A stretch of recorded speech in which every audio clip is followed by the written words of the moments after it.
bandeko ya bolingo mbote na bino nyonso na ba oyo bamesanaka kolanda biso na radio Retour à la source ancestrale. Tosali quand même ba effort ebele tofongoli site na biso moko www.tango ya ba yindo. Donc okoki kolanda biso na YouTube petit kaka tango ya ba yindo na YouTube kolanda ba émission oyo nyonso tosalaka na oyo pe tokosala mokolo ya lelo kolanda ko na YouTube na tango ya ba yindo. Toujours ndenge mo message ozalaka lelo nazo recevoir de ce pona bino le messager qui poulou. Messager qui poulou a ele biso lisusu lelo thème ya sika. Tokolobelela lelo makambo etali ba prophète. Mingi toyebika ba prophète ya ba mindele, ba Élisée, ba Moïse. Mais lelo pe biso pe ba yindo tokolobelela pe ba prophète na biso pour que totali sape na monde. Na ba milieu ya ba yindo pe tozalaka pe na ba prophète. Donc lelo messager qui poulou yeme oyo to bengi messager qui poulou ako limbola na biso ba prophète na biso ya ba noir to bossa na te que touta na royaume Congo. Donc pour ne pas trop citer loin, chaque côté à l'Afrique, chaque côté à monde a bazana ba prophète na bango. Mais mondele a memela biso ba prophète na bango oyo koma kole na mitu na biso. Mais lelo to ko bimisela bino pe to ko yebisa bino ko biso moko pe ba yendo to sana ba prophète na biso. Ezala ba o ba kena na États-Unis ba o ndenge ba mindele ba teka bango ba kenda kuna boyeba ke bozape na ba koko ba prophète. Donc lelo messager qui poulou ako talisa biso ba prophète oyo ya royaume Congo, plus précisément tozwi kaka zone ya Congo RDC na Angola pe bazana ba prophète na Gabon pe na Ghana pe par ces temps-là. Mais lelo biso de tokola ba Congo avec K tokolobela ba prophète au Italie ba Congo comme royaume Congo, autrement dit Congodia Totila. Messager qui poulou bonjour. Bonjour Yemoro, les grands journalistes de Luz. Na pesi na mote na grand plaisir oyo tondisami na kati ya motema na ngai na Yemoro Mike Sona, le grand réalisateur ya oyo tozokobenga lokola émission radio et télévision Retour à la source. Mais pour le moment tolobi ke tokomi na www.tangoabayindo.com. c'est que na kati ya YouTube obetika Tango Abayindo mba moko o capturer biso na ba réalisation ya makambo nyonso to. Mais plaisir na ngai ezaka ke lelo siko tolobela makambo etali ba prophète bantu ona kolakisa siko ke bokasi na biso lingo zonga. Donc ezali solo on voulus kimbanga lobaki uta le 3 octobre 1921 devant le juge Rossi na babengi capitaine Tiz ona ko limbola ete vouloir ou pas mutu moyindo akuma maele koleka mundele. Donc lelo nga na ye na tangela bino parmi les 65 prophètes disparus depuis 1717 na Matadi Mayo lelo to cité kaka 30 prophètes. Tobai tozana 32 basi 33 mibali ko balimwaki pe to komeka ko signifier Matadi Mayo wana tozolobela eza nini puisque lelo bato bakomi ko telengana koluka ndeni ba ocha kimia na kata mboka Congo. Mais tomoni réaction ya mupepe ndeni ezobengana bato elingo lobake bato nyonso mokili fo bayebake eza na esika oyo bakoko na biso balobeke soki tokene esika wana tobeleli kombo na bango à travers souffrance nyonso bamonaki bakodélivrer mokili. Ça veut dire Matadi Mayo nde toyesko oyo tolobela ngo mokili momba eyeba yango puisque tosala ba effort donc il voit même ba filmer Matadi Mayo mais église kimbangiste abandai ko poursuivre biso be atiaki biso na prison. Donc nazana bino lelo yo malobomboka journaliste pona to meka kofongola mabombani ya makambo yango. Messager, merci le lengo pesi moi flash pour la oyetali ba prophète noir, autrement dit ba prophète bantu. Messager na moni ko ke trop na lombango ngana ningi to pene moke pour que peuple bantu, plus précisément peuple africain noir oyo ezana royaume Congo ba sosola pe baye maintenant vraiment toza pe na ba prophète. Toza na ba prophète na région na biso, c'est-à-dire na royaume Congo. Comme ndele tango yakaka ezalaka royaume Congo. Aye na colonisation a poto libiso ba culture wana nyustu ake yango na poto, c'est-à-dire na Occident ba tripoter ba yeli susuna ba prophète na bango. Messager na lingo kende malembe tozana bande ko ba boti pana na États-Unis na Europe ba lingi pe ba yeba culture na bango ba yeba est-ce que il se pose des questions est-ce que na royaume bantu tout le monde dit en Afrique Congo avec ka auto ba baloli comme na C baza pe na ba prophète. Donc meka olimbola biso moke nani azalaki prophète oyo ya liboso parmi ba 65 oyo cité comme on l'a vu lelo cité ka 30 nani alekaki peut-être ko lekate parce que tout le monde na côté ya mondele tango yaka na culture ya christianisme azolobela ba Élisée ba Élie plutôt ba Moïse. Donc chaque prophète azalaki alimbola ka basina donc biso pe limbola biso talisa biso ba signe au ba prophète bantu ba tikela biso o biso ba yindo tozo négliger tozo ko bungisa kaka ndenge wana na lo moke na tikelo micro vraiment au talisa ba peuple bantu au baza na Amérique na Occident na Orient pourquoi pas en Afrique baye pas que toza pe na ba prophète o ba loba maloba ti lelo tozo vivre ngo mais tozo mona que eza lokola ba prophète occidentaux moto ba prophétiser dans or temps eza ba prophète na biso noir biso bango ba yebi bakila na biso bango ba yebi ndenge biso tozala ko vivre ça dit tant na zolo ba biso ni ba koko na biso donc limbola biso moke ba prophétie na ba sino yo ba prophète ba tika toke na tikilo micro. Bon matondo mingi na ton sami na plaisir à trop na kombo nzamba bakoko na biso ka ndenge toyebisaka bato koelele ete kati na biso nzamba azali kopesa linongi na biso ekundola bamakambo ebele oyo ekobikisa biso kasi lokwa tembe ezali puisque bato babungaki nzela na bango kuta kala bakotaki na foi en Christ oyo ebebisi bomoto ya lokoso moyindo solo biso tokoloba yango polele ete makambo ya Matadi Mayo. Donc on a tout débuté histoire autour na ngoya ko citer bino 30 prophètes parmi les 65 prophètes qui ont disparu dans Matadi Mayo.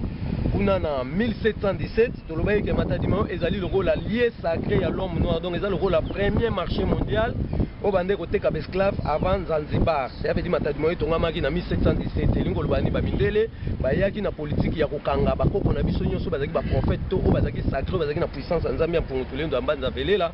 bakangi bango batie bango na bakese po bamema bango na Rome sikotango bazokende na bango na nzela ya bakongo po babimisa bango na nzela ya banana il faut batia bango na oto obenga lokola place ya transit na siège wana ya Matadi Mayo eza lokwa marché bande koteka bato nyonso oyo balobelaka nzambe ya mpungu nde basala sikoyo place wana baye batie 65 prophètes place wana na kati ya bakese bango nde babelelaki nzambe ya mpungu tulendo ya mbanza velela bakese wana nyonso epanzani mpepe makasi esangisi bango nyonso balimwa ça veut dire ko limwa na bango balimwa mabele pasuka bazinda na sa mabele esala libulu mo bwezanga profondeur ya mo to lito ebisa batu nyonso ya mokili ke soki batu oyo lelo bayeli biso ba église bazobetela biso masolo ya soi-disant mpepe mo boya kaina pe batu bakoma kondimela yango ke mpepe moko ezaka ya kaina biso siko toyesa bango ke mpepe kaina existaka te puisque banda toyoka masolo ya kaina na tomona mpepe yango te malgré bakosa biso ke limusaka batu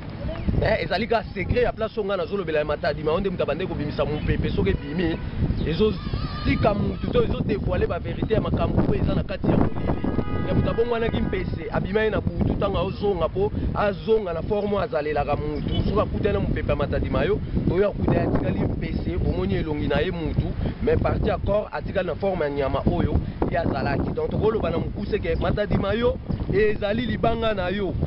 ezali koyeba babilembo oyo bakoko na biso batikelaki biso mpona kolakisa biso bamabombani oyo ekofungola bomoto na biso mobimba mpona tokamba mokili mobimba mpe ezali na losambo oyo tokosala ya invocation des esprits planétaires mpona koleka ndelo ya BFF. Donc mpona koleka ndelo BFF kuna pa tokota makambo ya Matadi Mayo tokolongola oyo tozokobenga lokola mbongo na baposhi na biso tokolongola oyo tokobenga mapapa tokoti makolongulu. Donc ezali esika oyo Kimbangu azwaki première puissance na ye na le 18 mars 1921. Ça veut dire amataki dans l'espace 9 mètres de terre akitisaki nzombo oyo alia utaki nango na pelle Z na C pe tanga sisi le komata na espace ko kitakitaki a changeaki forme. Ça veut dire akotaki na oyo babenga lokola terre sacrée. Donc Matadi Mayo eza lokola miroir ya bakoko ekodélivre mboka na biso nde bato baokende ba stade des martyrs toyoki bato basangana ba pasteur église nyonso na église kimbangiste. Église kimbangiste oyebi yango bien ke Kimbanga aloba ke po tobikisa mboka na biso Congo to pe todélivre monde baguerre esila batrouble oyo baconfusion esila fo toke kofungola ndako wana lokwa bino batikela bino fongola biso tokoya na fongola babenga yango libanga ya Jasper. Jasper yana ezali première pierre oyo ekutaki na sanza na premier siècle première année ya notre ère babantu ekitaki likolo ya ngomba bangengenge. Donc iliko baketo bakangaki Kimbangu na prison ndolo bakati mike abimi 7 Kimbangu après disparition etanga abima na nzeta kinkole oyo ya baoba esika bino botongele ngo lupangu bino bakimbangisa bozo bomba biso to yesiko na force d'attraction ya récupérer ba lien nyonso puisque chaque lien ezali na réponse ya délivrance oyo kopesa biso na kati ya ekolo mobimba donc na ko loba bongo deko messager na lingi o meka limbola olobeli BFF Bisso, normalement, vous êtes responsable, il y a Ono Sozolo, nous sommes juste là pour faire le lien, c'est-à-dire pour l'Akisa, culture Oyo, connaissance Oyo. Donc, messager, mais quand on a déchiffré BFF et moi j'aimerais bien que les messagers tant que sur le prophète, donc mais qu'on fait sa connaissance, na bandeko, il y a un prophète noir, bantou plus précisément, parce que ce qui est là, vous allez peut-être m'excuser, c'est une question que je me pose. Ce qui est là, tu bandit par exemple, pour lever la église. L'église est toujours un père fondateur, un visionnaire. L'église est un père fondateur, un visionnaire. Mais moi je crois bien que la partie à l'église, na Fumukimbango, na église, et Zakaka Moto 1, mon passé c'est le visionnaire de l'église. Et bien ceux qui, à côté, on a à côté. Donc, messager qui pour nous expliquer biso BFF et l'ingo lobandenge nini et oko lobana biso lisusu le lenge nini ba prophète bantu ba bungaki bato basalaki ko kangama na kati ya caisse ko lobi ke ba invoquer nzambi en pro après ba bungi expliquer biso place wana est-ce que eza magité de ko messager qui pour matondo mingi sona landi na bokebi nyonso na koloba yango polele ete soki toloba makambo matadi mayo elingi koloba ke les 65 prophètes noirs autour bazaki 32 basi 33 mibali o bali moi place wana ezali esika okimbango alobaki ke tosala ki twadi ça veut dire que limwa na bango to babeleli nzambe pour mutulendo ya mbanza verse ça veut dire bakanga bango na ba caisse pour memo na Rome bakende kozwa puissance o bango bazana yango ba travailler na yango pa ba mindele mais bango siko ba pesi biso retour ya makambo ete lokola sanctuaire béni na biso ça veut dire ba caisse tombe bango babeli nzambe pour pepe moko ya makasi ba caisse nyonso epanzana ale bango bazingami liboke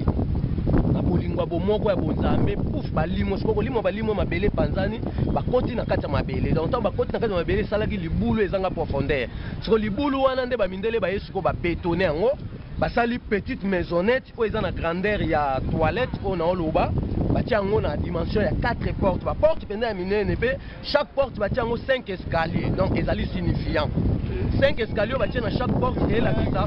puissance il y a grandeur à 510 millions de kilomètres carrés au dollar à 5 continents mais les 4 portes ils ont puissance il y a 4 points cardinaux il y a monde ça veut dire il faut te démontrer ce qu'on est ni trop ça là vous êtes pour les est des portes on est est makamni trop joie vous êtes pour l'ouest makamni trop joie mais base fixe de la frontière ils ont le Holandelo ya suka vous allez ko empêcher to pe ko dévoiler secret maléfique nyonso sous quoi ezali ko kanga mokili yango bakoko na biso balobaki ete matadi mayo ezali grande puissance de gloire ezali na force d'attraction ya ko délivrer monde ezali na puissance ya ko stabiliser ba esprit maléfique ya ko déstabiliser ba esprit maléfique nyonso azali na puissance ya ko zongisela biso compteur ya makambo nyonso tout en zéro pe azali kozongisela biso oyo tozokobenga lokola historique na biso au grand complet donc ça veut dire na kati ya makambo wana toloba ete bakoko oyo babungaki na kati ya matadi mayo bazalaki 20 koko ya famille ya nzinga oyo banzingo bauti na kati ya royaume Congo na kati ya 20 koko wana ya famille ya nzinga tokozwa lokola koko nzinga ye moko azalaki toza lokola na koko mvemba azalaki toza lokola na koko pembo azalaki oyo tobenga koko pembo nzinga azalaki koko nzinga lukeni bazalaki toza na 15 koko ya famille ya kiamfu na kati wana toza na kiamfu ye moko azalaki vita kimpa azalaki esipa vita azalaki lukalakala pe oyo babengi Fatima bazalaki donc matadi mao eza nde tolobaki ezali miroir ya bakoko abimisaka nyonso na poasa pe adegageaka to pe aopesa biso oyo tobenga lokola changement ya fréquence na kati wana su tolobiki toza su na 15 koko ya famille ya mwata yamfu na kati wana toza na kiamfu toza na bakwilu toza na ndombe toza na bukanga toza na lonzo toza na musuku toza na oyo tobenga bayanzi toza na bayaka toza na 15 koko ya famille ya oyo tobenga lokola ilunga mbidi donc kuna na kati toza na chokwe toza na pende toza na bakati toza na baluba toza na muluba ça veut dire dans le 4 décembre 1959 dans ba belge baposaki première pierre na matadi mayo robo doa ya kawana ça veut dire makambo ngana lo l'église kimbangisa yebi yango bien il faut bayeba ke na 1997 bayambaki délégation ba jeunes plus de 38 jeunes parmi ba jeunes wana nga azalaki ngai ko kipulu toyaki tozaki na matadi mayo boboyaki biso tokota mais boluka bo identifier esprit nini oyo et tindaki bino skopo pesa biso nzela tokota maintenant toyaki kuna boye musa biso salaki te biso saki musalo kimbango atinda biso tozwa nzete ya boulevard du 30 juin nzete babetaki massa sepa ya capitaine braconnier ozaki envoyé spécial ya roi Léopold de Kombo na ezaki monsieur Jacobis abande otambola mundu kimo babengi yango Moser Sengande yemtakanga kimbango na boulevard du 30 juin abeti massa na nzete ozan lupango ya ambassade ya Belgique abeti plus ou moins 9 coups de balle. C'est toi les fonds qui m'ont vendu un banze mumbulozi kimbangu wakanga masambu benadio. C'était fonds qui m'ont apporté dans cette ndakende ko bimala nzeta baoba oeza na kinkole. Akomo big samba moko ba malade. C'est avec biso to yaki na 1997 boye biso bien bo identifier ki biso. To yo asu na 1998 to yaki na journaliste oyo ya RTNC babenge papa Rémi aza témoin ya makambu automema journaliste po ba filmer ndako na matadi mayo to la sabatu ke soto onyo kwa masoto fongoli 4 portes wana te fréquence na biso yo changer to zaka sous ordre ya colonisation donc to ando dépendre kana batu mususu lelo monde to bungisi identité na biso to zoye ba isusu lelo monde to sala te donc pona ko sukisa abana zo sama lo papa journaliste na lo bakake e sengeli batu ba ete makambo biso to zolo ba ya matadi mayo to bombeli mutu te donc na réalité dans le baguet ouverture ya porte à est puisque azana 4 portes azana porte à est azana ouest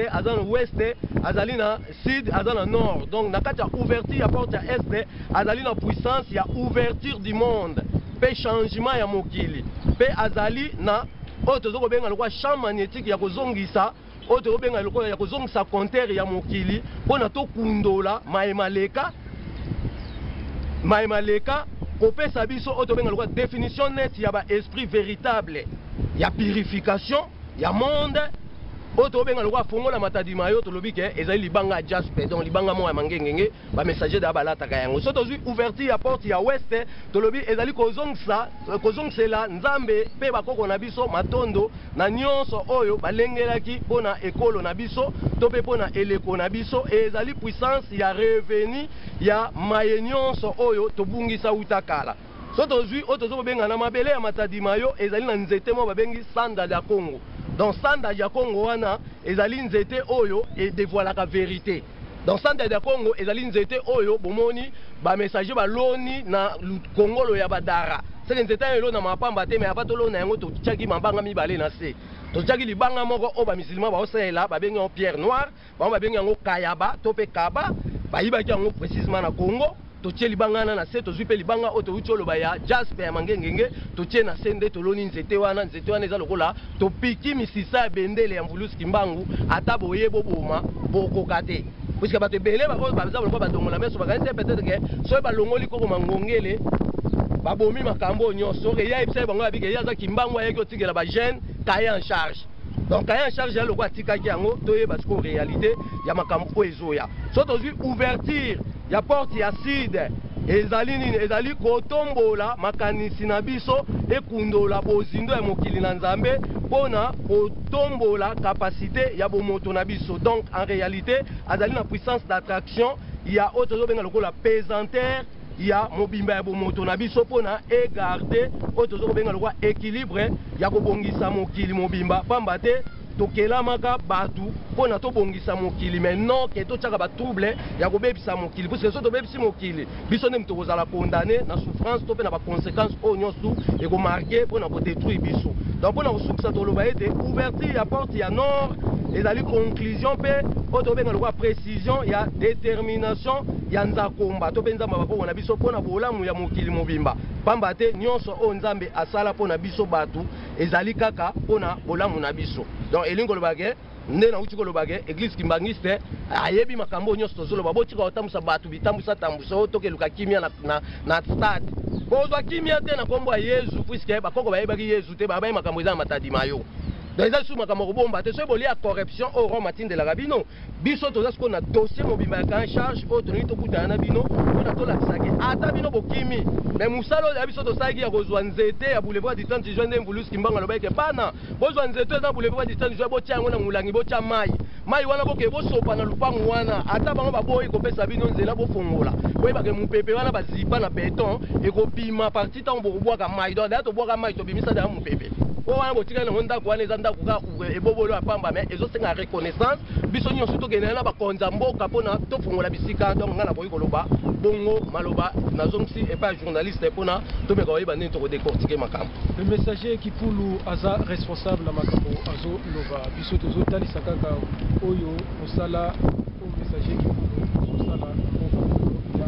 Maroc. Messager Kipulu na monique ok trop na lombango parce que au définir makambo itali ba 5 portes, mais est-ce que na parmi les prophètes, ce sont 5 prophètes noirs bantou plus précisément ya royaume Congo banani o batikela ka biso basine c'est-à-dire bilembo o tozo mona tilelo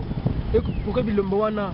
et c'est-à-dire elongwa et sengeli to landa lokolo na bango banani batikela biso ba prophétie basine na bango to mona nek ba Moïse basala ba prophétie baloba que non bana ba Israël pour avoir kende la terre promise pour les gars telle place pour les gars telle mboka pour contrer bato boye. Est-ce que parmi nos prophètes bantou plus précisément du royaume Congo les anaba o batikela biso ba prophétie o tozo mona tozo non prophétie prophète kingandi motalobango prophétie oyo prophète intel motalobango et ce qu'on meka na kolimbola biso o talisa biso vraiment pour que tout soit maillé les pétés maintenant nous aussi les Bantous na lobaki na début que nous aussi les Bantous nous avons des prophètes qui nous avaient laissé des signes et que ces signes là nous les voyons, nous vivons avec les signes là, c'est-à-dire nous vivons avec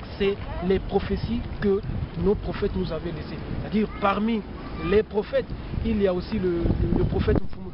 qui nous avait dit des prophéties automonaka avant Mondela Yaka Lobaka déjà que Banananga bako mema bino bako koma boumbu okende makila poto bako bossa na ba famille na bino ba mususu bakufa kuna pe poso moyindo akoma Mondela poso Mondela akoma poso moyindo. Est-ce que parmi les prophètes ou le 65 prophètes noirs na royaume Congo ils en ont mususu te batikela biso ko batalisa ka biso ekoki kozanga te nde tokuti olobaka tokopesa précision plus ou moins ya 449 esprits ya l'homme noir puisque tolobi bamusulman baza na 100 moins 1 dans 100 moins 1 na epesa biso lokola 99 djinn to 99 esprits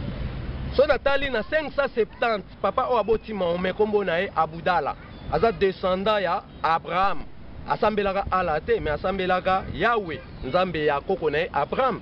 mais lelo moi bamusulman baosambela ala. Donc tant que tu as makambo wana koyeba identification ba kombo nzambe nde to kota na bosindo mais parmi ba prophètes oto lo ba ça veut dire mbulus kimbango balakaka depuis avant 1er siècle bakoko déjà balakaka koko mama nzinga o apesa mboka na biso kombo Congo alakaka e ya mo na ebisi batu nyonso na monde entier que le 2 juillet oto ana fête munene ya mama Kimpavita ona to sepela ana mboka Maroc donc o za discours ko yana opesa programme wana to communiquer nango na suka mais ona bakoko o batikaki prophétie